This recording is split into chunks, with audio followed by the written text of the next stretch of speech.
there's no one in this ballroom tonight who's more qualified than I am to really share a few words about the groom.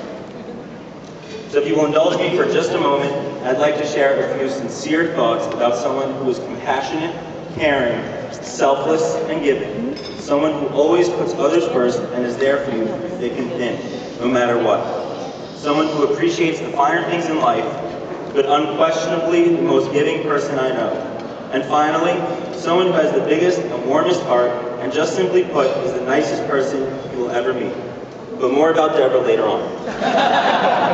Why am I really here right now? Well, you see, when Adam gave the toast at my wedding a few months ago, he explained that when I asked him for a toast, he thought I said roast.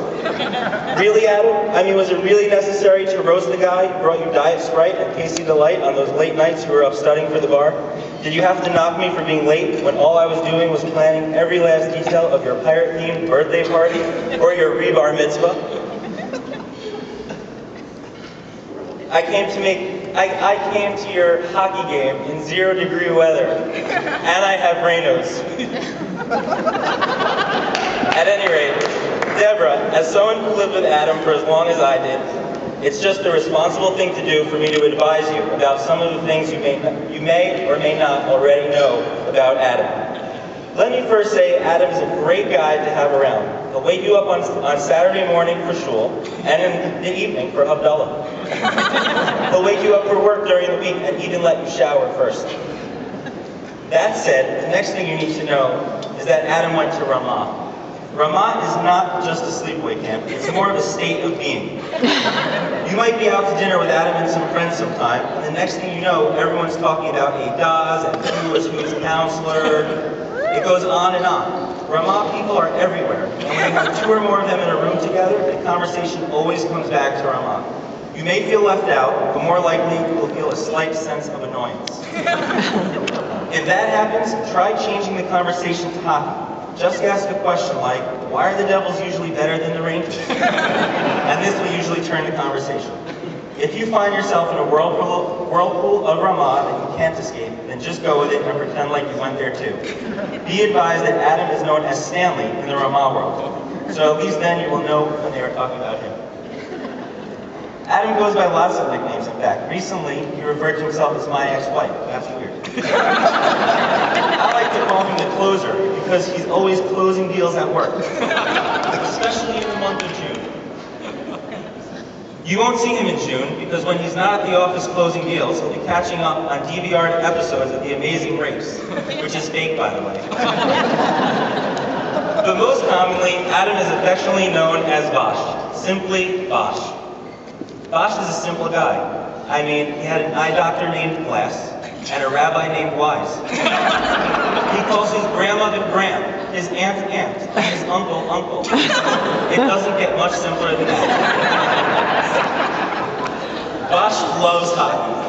Bosch loves hockey so much you would think he's Canadian, if not for his distinctive Queen's dialect. Bosch has a voice, no questions about it. Bosch has a terrific voice. When you live with him as I did, you have the unique pleasure of listening to him sing Billy Joel songs all day and all night. He knows every word to Weed and Start the Fire, as well as about 200 other Billy Joel songs that you've never heard of. It's a true gift.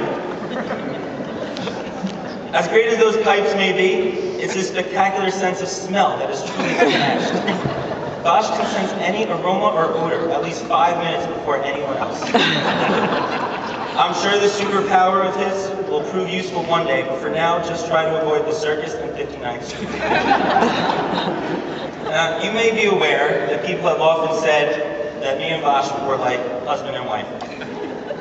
I agree. I should say an old married couple. I agree. Bosch was definitely the wife in that relationship.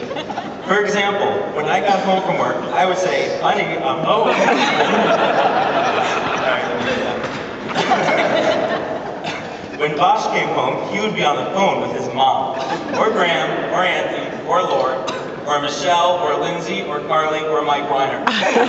He likes talking on the phone. Debra, I heard a recent rumor that you sometimes fall asleep on the couch watching TV. Me too.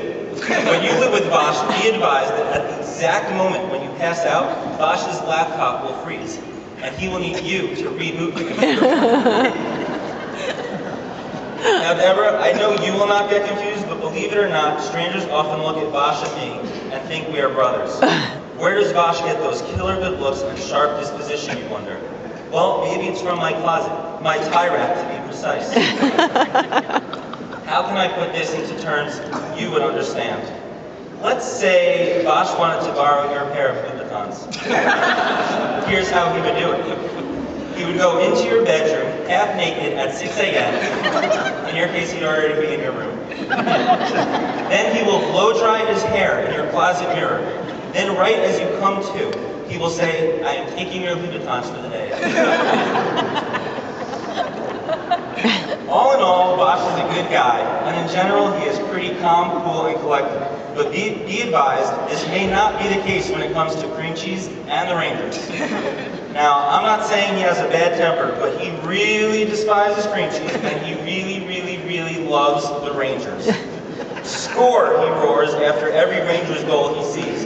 It's as if he's never seen a goal before. If you've ever watched a game with him, then you know what I mean. Now, for a Rangers fan, I can understand goals might not happen that often. But they did win the Stanley Cup championship in the year of his bar mitzvah, and they must have scored a few goals back then. I could go on and on about Vosh and hockey, but 99.2% of you are more interested in NASCAR, figure skating, or the Food Network than hockey.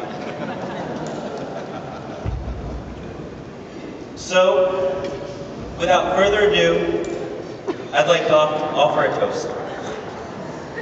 Everyone, please raise your cup, and I will raise mine.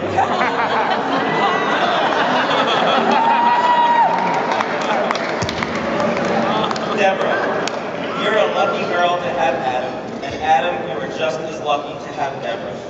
I started my speech about someone who is loving, warm, generous, selfless, and kind, and I was really talking about both of you.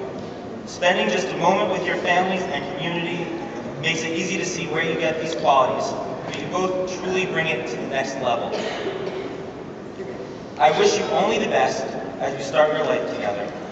May you continue to be good and always do the right thing. May the Rangers win another one of these in your lifetime. And may you be the best friends on my anniversary. L'chaim!